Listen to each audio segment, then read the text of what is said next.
ಅನ್ವಯ ಇಡೀ ರಾಜ್ಯದಂಥ ಎಲ್ಲ ಜಿಲ್ಲಾಧಿಕಾರಿ ಕಚೇರಿ ಮುಂದೆ ವಿವಿಧ ಸಂಘಟನೆ ವತಿಯಿಂದ ಅರೆಬತ್ತಲೆ ಮತ್ತು ತಲೆ ಬೋಳಿಸ್ಕೋಬೋದು ಅನೇಕ ರೀತಿಯಿಂದ ಹೋರಾಟ ಮಾಡ್ಕೋತಾ ದಿನಾಂಕ 1ನೇ ತಾರೀಕು ಬೀದರ್ ಜಿಲ್ಲಾಧಿಕಾರಿ ಕಚೇರಿಯಲ್ಲಿ ಮತ್ತು ಅಂಬೇಡ್ಕರ್ ಸರ್ಕಾರದಲ್ಲಿ ಮಾದಿಗ ಮೀಸಲಾತಿ ಹೋರಾಟದಿಂದ ಎಲ್ಲ ಜಿಲ್ಲಾ ಮಾದಿಗರು ಒಕ್ಕೂಟದಿಂದ ಇದು ಬೃಹತ್ ಪ್ರತಿಭಟನೆ ಮಾಡಲಾಗಿದೆ. ಕಾರಣ, ಮಾದಿಗರು ಸತತವಾಗಿ 30-35 ವರ್ಷದಿಂದ ಸಂವಿಧಾನದ ಅನುಚ್ಛೇದ ಪ್ರಕಾರ ಯಾರು ಹಿಂದುಳಿದವರಿದ್ದಾರೆ ಪ್ರತ್ಯೇಕ ಮೀಸಲಾತಿ ಹೋರಾಟಕ್ಕೋಸ್ಕರ ಸುಪ್ರೀಂ ಕೋರ್ಟು 1ನೇ ತಾರೀಕು ಆಗಸ್ಟ್ 1ನೇ ತಾರೀಕು ಬಂತು ಅಂದರೆ ಈವರೆಗೂ 1 ವರ್ಷ ಆಗ್ತದೆ.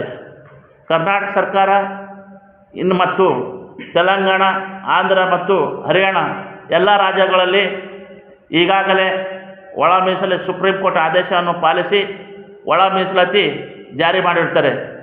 ತದನಂತರ ಕರ್ನಾಟಕ ರಾಜ್ಯದಲ್ಲಿ ಮಾದಿಗರ ಹಕ್ಕಿಗೋಸ್ಕರ ಹುಬ್ಬಳ್ಳಿಯಲ್ಲಿ ನಮ್ಮ ಅಣ್ಣತಮ್ಮರು ಹುಬ್ಬಳ್ಳಿ ಸಮಾವೇಶದಲ್ಲಿ ದುರ್ಘಟನೆಯಲ್ಲಿ 6-7 ಜನ ತೀರ್ಕೊಂಡಿದ್ದಾರೆ.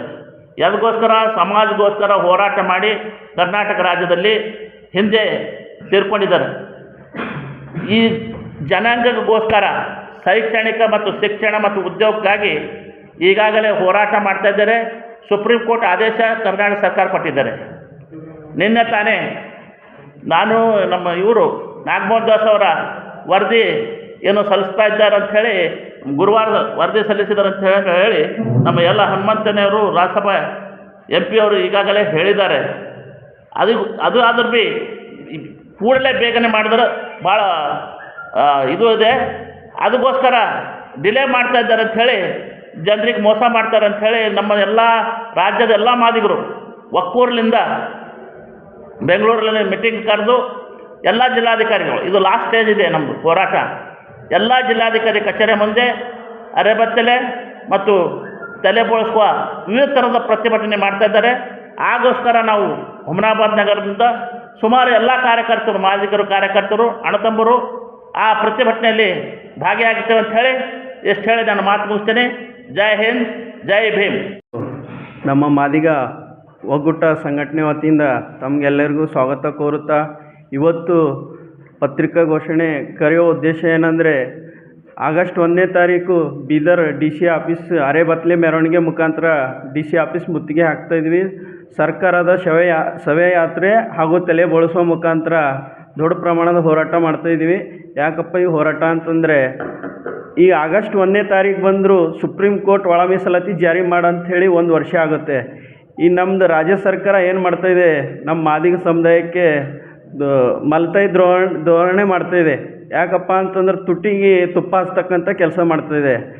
ಮುಂದೆ ಬರ್ತಕ್ಕಂಥ ದಿನದಲ್ಲಿ ಈ ಒಳ ಮೀಸಲಾತಿ ಜಾರಿ ಮಾಡಿಲ್ಲ ಅಂತಂದರೆ ಮುಂದೆ ಬರ್ತಕ್ಕಂಥ ದಿನದಲ್ಲಿ ಕಾಂಗ್ರೆಸ್ ಸರ್ಕಾರ, ನಾವೆಲ್ಲ ಕಾಂಗ್ರೆಸ್ ಸರ್ಕಾರ ಅನ್ನೋದು ನಾಮೋರ್ ನಿಶಾನ ಟೋಟಲಿನೇ ಇದು ಮಾಡಿಬಿಡ್ತೀವಿ ಅಂತಂದು ಈ ವೇದಿಕೆ ಮುಖಾಂತರ ನಾನು ಹೇಳ್ತಾ ಇದ್ದೀನಿ. ಅದೇ ರೀತಿ ಈ ಹುಮ್ನಾಬಾದ್ ತಾಲೂಕು ಬೀದರ್ ಜಿಲ್ಲೆದ ಎಲ್ಲ ತಾಲೂಕು ವತಿಯಿಂದ ನಮ್ಮದು ಮಾದಿಗ ಸಮುದಾಯದ ಎಲ್ಲ ಯುವಕರು, ಎಲ್ಲ ವಿದ್ಯಾವಂತರು, ಎಲ್ಲ ಹಿರುಗಳು ಎಲ್ಲ ಅರೆಬತ್ತಲೆ ಮೆರವಣಿಗೆ ಇದೆ. ಹೆಚ್ಚಿನ ರೀತಿಯಲ್ಲಿ ಜನ ಸೇರಬೇಕು. ಅದೇ ರೀತಿ ತಮ್ಮ ಗ್ರಾಮಗಳಲ್ಲಿ ಎಲ್ಲ ತಮ್ಮ ಫ್ರೆಂಡ್ಶಿಪ್ಗಾಗಲಿ ಒಬ್ರದೊಬ್ಬರು ನಾಳೆ ತಮ್ಮ ಉಳಿವಿಗಾಗಿ ನಾವು ಹೋರಾಟ ಮಾಡ್ತಾಯಿದ್ದೀವಿ. ಯಾಕೆ ಕೆಲವರು ಡಿಗ್ರಿ ಮುಗಿಸಿದ್ದಾರೆ, ತಮ್ಮ ಮುಂದಿನ ಮಕ್ಕಳ ಭವಿಷ್ಯಕ್ಕೋಸ್ಕರ ನಾವು ಇದು ದೊಡ್ಡ ಪ್ರಮಾಣದಾಗ ಹೋರಾಟ ಮಾಡ್ತಾಯಿದ್ದೀವಿ. ಈಗಾಗಲೇ ಆಂಧ್ರ, ತೆಲಂಗಾಣ, ಹರಿಯಾಣದಲ್ಲಿ ನಾವು ಒಳ ಮೀಸಲಾತಿ ಜಾರಿ ಮಾಡಿದ್ದಾರೆ. ಕರ್ನಾಟಕದಲ್ಲಿ ನಮ್ಮದೇ ನಾಯಕರಾಗಿರ್ತಕ್ಕಂಥ ದಲಿತ ನಾಯಕಂತರ ಸಿದ್ದರಾಮಯ್ಯ ಅವರು, ಆಮೇಲೆ ಖರ್ಗೆ ಸಾಹೇಬರು, SC ಮಹದೇವಪ್ಪ, ಹಾಗೆ SC ಮುನಿಯಪ್ಪ, ನಮ್ಮದು RB ತಿಮ್ಮಪ್ಪರು, ಇವರೆಲ್ಲ ಬರೀ ಹೇಳ್ಕೊಳಕ್ಕೆ ಮಾತ್ರ ದಲಿತರು. ಇವರೆಲ್ಲ ದಲಿತರ ಹೆಸರು ಮ್ಯಾಗ ರಾಜಕಾರಣಿ ಮಾಡಂಥ ದಲಿತರ ಹೆಸರು ದುರ್ಬಳಕೆ ಮಾಡ್ಕೊಂಡು ಬರೀ ನಾವು ದಲಿತರ ಪರ ಇರ್ತೀವಿ ಅಂತ ಹೇಳ್ಕೊಂಡು ದಲಿತರಿಗೆ ಮೋಸ ಮಾಡ್ತಾಯಿದ್ದಾರೆ. ಇವರಿಗೆ ಮುಂದೆ ಬರ್ತಕ್ಕಂಥ ಚುನಾವಣೆಯಲ್ಲಿ ತಕ್ಕ ಪಾಠ ಕಲಿಸ್ತೀವಿ.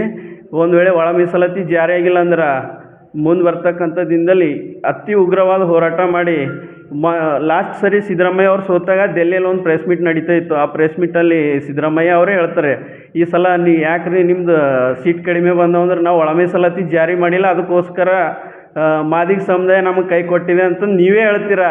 ಇವಾಗ ನಿಮ್ಮ ಸರ್ಕಾರ ಬಂದಿದೆ, ನಾಗಮೋಹನ್ ದಾಸ್ ವರದಿ ಕೂಡ ಇದಾಯಿತು, ಅನೇಕ ರೀತಿಯಲ್ಲಿ ತುಟಿಗೆ ತುಪ್ಪ ಹಚ್ತಕ್ಕಂಥ ಕೆಲಸಗಳನ್ನು ಮಾಡ್ತಾಯಿದ್ದೀರಿ. ಅದನ್ನು ಬಿಟ್ಟು ಒಂದು ಒಳ್ಳೆಯ ನಿರ್ಧಾರ ತೊಗೊಂಡು ಆದಷ್ಟು ಬೇಗ ಒಳ ಮೀಸಲಾತಿ ಜಾರಿ ಮಾಡಬೇಕು. ಮಾಡಿಲ್ಲ ಅಂದರೆ ಮುಂದೆ ನಿಮಗೆ ಮಾರಿ ಹಬ್ಬ ಅದ.